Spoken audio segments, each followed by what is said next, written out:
Selamat pagi anak-anak semuanya. Semoga kita semua selalu dalam lindungan Allah Subhanahu wa taala ya. Di rumah kalian tetap semangat dan istiqomah dalam menjalankan ibadah maupun pembelajaran daring ini, ya. Bertemu lagi dengan Ustati dalam pembelajaran Al-Islam ya. Sekarang kita masuk ke jilid 7 ya. Kita akan belajar tentang akidah. Nah, di sini nanti kita akan belajar tentang rukun iman yang ke-6, yaitu iman kepada qada dan qadar. Ini termasuk ke dalam KD 3.11 ya. Silakan dipersiapkan alat tulisnya. Kemudian dibuka BBD jilid 7 pembelajaran yang pertama ya. Dan simak penjelasan U sampai selesai. Mari kita mulai pembelajaran kita hari ini dengan bacaan basmalah. Bismillahirrahmanirrahim. Mungkin ketika kalian di kelas 3, di kelas 4 sudah belajar tentang rukun iman ya. Rukun iman itu jumlahnya ada berapa tuh nak? Ada 6 ya. Rukun iman jumlahnya ada 6. Nah, yang akan kita pelajari pada pertemuan kali ini yaitu iman kepada qada dan qadar. Tujuannya untuk apa sih? Yang pertama ya, yaitu kalian nanti dapat menyebutkan apa pengertian dari qada dan qadar. Kemudian tujuan yang kedua, kalian dapat menjelaskan macam-macam takdir. Ada berapa nanti?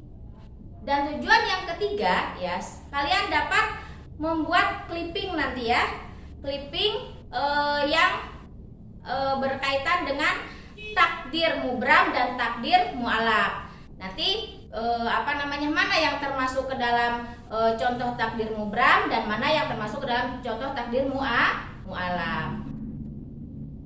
Nah, pembelajaran ini ya tentang iman kepada qada dan qadar itu diambil dari ayat Al-Quran, yaitu surat Al-Hijr ayat 21 ya. Ustazah bacakan artinya. Dan tidak ada sesuatu pun melainkan pada sisi kamilah khazanahnya, dan kami tidak menurunkannya melainkan dengan ukuran yang tertentu. Sekarang kita masuk ke materi ya.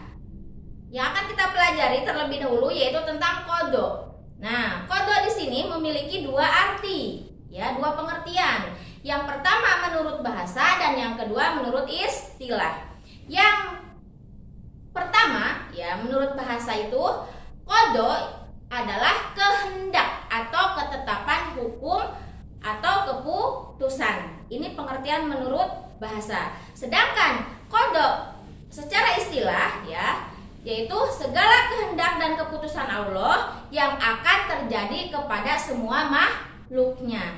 Jadi ketika kita masuk ke pengertian qada menurut istilah itu segala sesuatu ketetapan Allah yang akan terjadi kepada makhluknya ya, kepada kita salah satunya ya, makhluk Allah yang ada di muka bumi ini.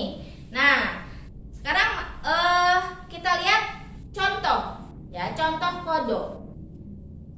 Di sini ada kelahiran bayi, kemudian ada kematian seseorang, ada rizki, ada jodoh dan musibah. Ini termasuk dalam contoh-contoh yang akan terjadi kepada makhluk Allah yang ada di muka bumi ini, dinamakan qada. Ya, ini akan terjadi dan akan dilewati oleh semua manusia. Nah, qada itu telah ditetapkan oleh Allah sejak zaman ajali, ya, sudah ditentukan sejak di Lauhil Mahfud, ya.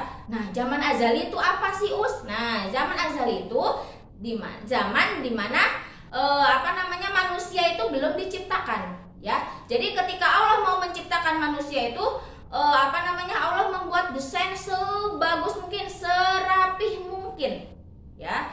Dan desain yang Allah buat ini ditentukan puluhan tahun sebelum kita diciptakan. Jadi kita tidak diciptakan secara tiba-tiba, ya. Sudah Allah atur secara rapi sejak zaman ajali itu. Dan ini disimpan di mana? Di Lauhil Mahfuz. Ketika saatnya penciptaan, maka Allah ciptakan kita ya untuk lahir ke muka bumi ini. Nah, sekarang masuk ke pengertian qadar. Qadar juga sama memiliki dua pengertian secara bahasa dan juga istilah. Secara bahasa yaitu ukuran atau ketentuan Allah ya. Sedangkan menurut istilah ya, segala ketentuan Allah yang telah terjadi kepada makhluknya. Nah, diingat-ingat ketika qada tadi itu sesuatu yang akan terjadi kepada makhluknya, sedangkan qadar itu segala sesuatu ketetapan ketentuan Allah yang telah terjadi kepada makhluknya. Jangan sampai tertukar. Di sini kita harus teliti untuk memahaminya. Nah, qada dan qadar ini dalam kehidupan sehari-hari biasanya dinamakan takdir. Mungkin kalian sering dengar ya, apa sih takdir? Ini udah takdir kita. Nah, sering kan kalian ucapkan, sering kita juga mendengar kata ini. Nah, takdir ini ya ada macamnya.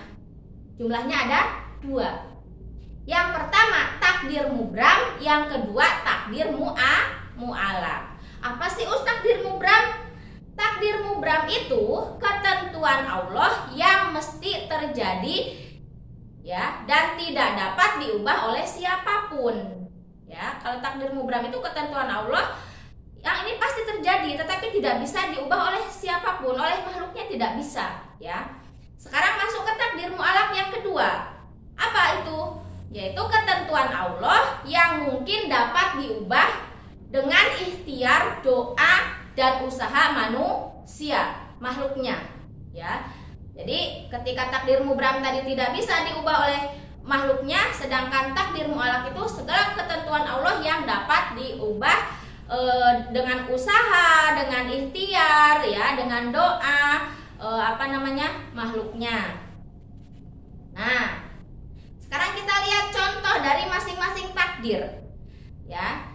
Contoh dari takdir mubram ya, yang tidak dapat diubah oleh makhluknya tadi. Yang pertama, salah satunya itu kenyataan. Matahari terbit dari mana? Dari arah timur ya. Dan tenggelamnya matahari di mana? Di ufuk barat. Nah, kemudian contoh yang kedua, kelahiran bayi berjenis laki-laki atau perempuan ya. Kemudian contoh yang ketiga, kematian setiap makhluknya. Ketiga contoh ini ya, ini bisa nggak kita mengubahnya? Tidak bisa. Allah sudah menetapkan matahari terbit dari timur ya, dan tenggelamnya di barat. Bisakah manusia mengubah? Tidak bisa. Kemudian kematian seseorang, kita sudah ditentukan mati tanggal sekian, jam sekian, hari sekian. Ya, itu Allah sudah menetapkannya. Bisakah manusia menjauhi, menghindari dari kematian ini? Tidak bisa. Ya. Kemudian contoh kelahiran bayi, jenis kelaminnya laki-laki atau perempuan. Allah sudah menetapkan ini, ya. Walaupun kadang ketika dalam perut, dalam kandungan ibu ya, itu bisa di USG ya. Oh, ini laki-laki. Oh, ini perempuan. Itu hanya penglihatan melalui alat ya. Allah yang menentukan. Bisa jadi itu di USG laki-laki dan lahirnya juga laki-laki. Bisa jadi ketika di USG, oh ini laki-laki, ternyata ketika lahir bayi tersebut jenis kelaminnya perempuan ya. Itu semua sudah Allah tetapkan. Jadi apapun yang sudah Allah tetapkan, apapun yang sudah Allah tentukan kepada kita, maka kita harus menerimanya ya, dengan ikhlas dan semangat. Kemudian kita masuk ke contoh takdir mu'alaq. Nah, kalau takdir mu'alaq ini kan tadi bisa diubah dengan usaha, ikhtiar, dan doa ya. Contohnya seperti apa sih? Nah, Ustazah berikan salah satu saja ya. Ketika ada orang yang memiliki kemampuan lemah ya, di sini dia akan menjadi pintar, menjadi menjadi juara. Bisa apa enggak? Bisa Dengan apa? Dengan usaha. Salah satunya pandai. Walaupun dia itu memiliki kemampuannya lemah, tetapi anak ini pandai, rajin, tekun, maka kesuksesan akan berpihak kepada anak ini. Ya, tidak ada yang tidak mungkin di dunia ini selama kita mau berusaha, ya. Tetapi ketika kita berusaha juga harus disertai dengan doa. Ketika setelah berdoa, kita lanjutkan dengan tawakal kepada Allah. Ya, serahkan semuanya kepada Allah, maka Allah akan mengikuti semua proses kita. Seperti itu. Nah, di sini Allah berfirman di dalam surat Ar-Ra'd ayat 11 ya. Innallaha la yughayyiru ma biqaumin hatta yughayyiru ma bi anfusihim. Sesungguhnya Allah itu tidak akan merubah keadaan suatu kaum sehingga mereka merubah keadaan yang ada pada diri mereka sendiri. Jadi ketika kita ingin sukses, apa yang harus kita lakukan? Maka kita harus berusaha, ya.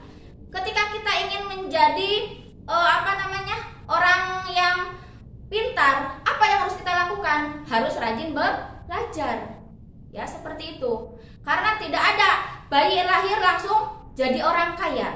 Ada apa enggak? Tidak ada. Semua ada proses-prosesnya, dan proses ini merupakan salah satu usaha yang dilakukan oleh manusia, oleh makhluk Allah, ya. Sikap seseorang ketika mendapat musibah, apa yang harus kita lakukan? Ya, yaitu mengucapkan kalimat istirja. Apa itu kalimat istirja? Bunyinya seperti apa? Nah, ini seringkali kita ucapkan, yaitu innalillahi wa inna ilaihi roji'un. Inilah kalimat istirja.